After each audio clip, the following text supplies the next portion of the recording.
Hey everyone, welcome to today's story. It's about the hilarious fiasco between Little C and his girlfriend. Avoid it in San Francisco. In a cute hotel suite, Mason decided after a show to summon a top-notch barber for a makeover.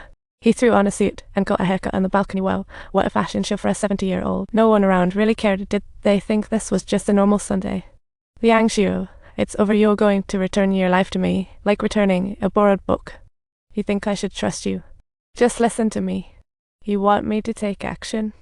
Grab the director's wrist and toss him off the balcony. Little C was frozen in fear. Mason tied the rope around a chair and strutted out, and when his henchmen caught wind of it, he had already skedaddled. His henchmen were probably thinking about saving the boss first. While outside the hotel, Mason stole a Mustang, and Little C borrowed a Ferrari from a shop. Next was an ultra-thrilling car chase that was just over the top. Cool, make sure to check out the original. You wouldn't believe it, but this is a movie from 1996. Mason was crashing into trucks left and right. He crashed into fuel trucks and barriers, leaving Little Sis crew in shambles, and called to meet you. He let the elderly ladies go first. He's kind, but hit a moving car. This triggered a massive explosion, and Little Sis Ferrari fought back fiercely in the midst of the chaos, only unexpectedly to lose track of Mason. Little C discovered Mason had family, so he started tailing his daughter, who indeed came to meet her long-lost father with friends in tow. She had only seen her father's photo before her mom passed away, and Mason had never been married. Ran into his daughter's mom at a bar, complicated yet joyful, leading to a daughter. He wanted a happy life, but the police dragged him back to jail. Mason thought, it's been ages since this day, and even though they've never met, his longing for his daughter was like a fan chasing a celebrity. Just then, sirens sounded all around, even though time was running out.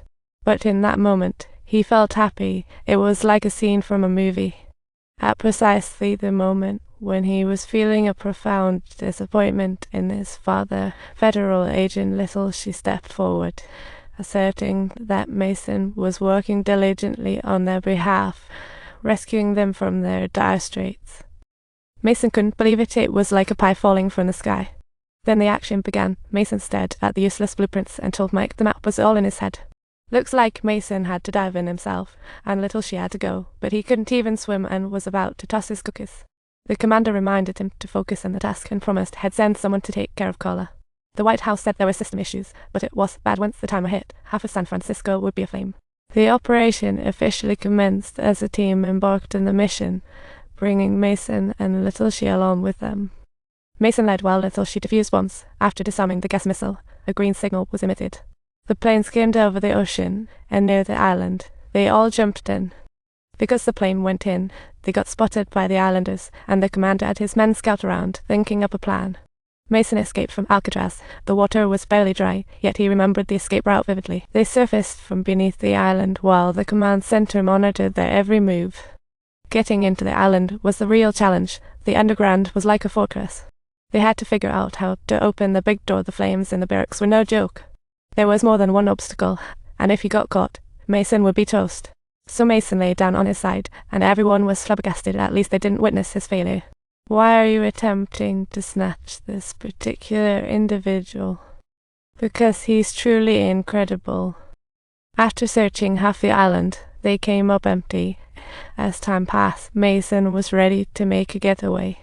Just when they realized Mason might slip away, they heard the creaking of the iron door. They entered the tunnel, and Mason's route left the others completely oblivious. Mason was pretty pleased with himself. It felt way better than being cooped up in prison. He joked with Little she about being glad he had pals. Otherwise, the prison was super risky. They entered the tunnel again. Just 97 more steps to their target. It felt like a video game. Just at the critical moment, General Hammer had set up laser sensor traps everywhere. Even when the team tried using a cold mirror to reflect, they still triggered the vibration sensor. And just like that, they were discovered. The troops surrounded the area, and the tension escalated. The general made an appeal to them to lay down their weapons, yet the sergeant demonstrated remarkable firmness in his stance, akin to that of a former general. They all knew if they opened fire, everyone would be toast, and the general didn't want to wipe them out. You are free to do whatever you please, but please get down here quickly. It's far too unsafe up there. Get over here, troops. Put down your weapons and let's stay calm. Thanks for watching. Don't forget to like and subscribe. See you next.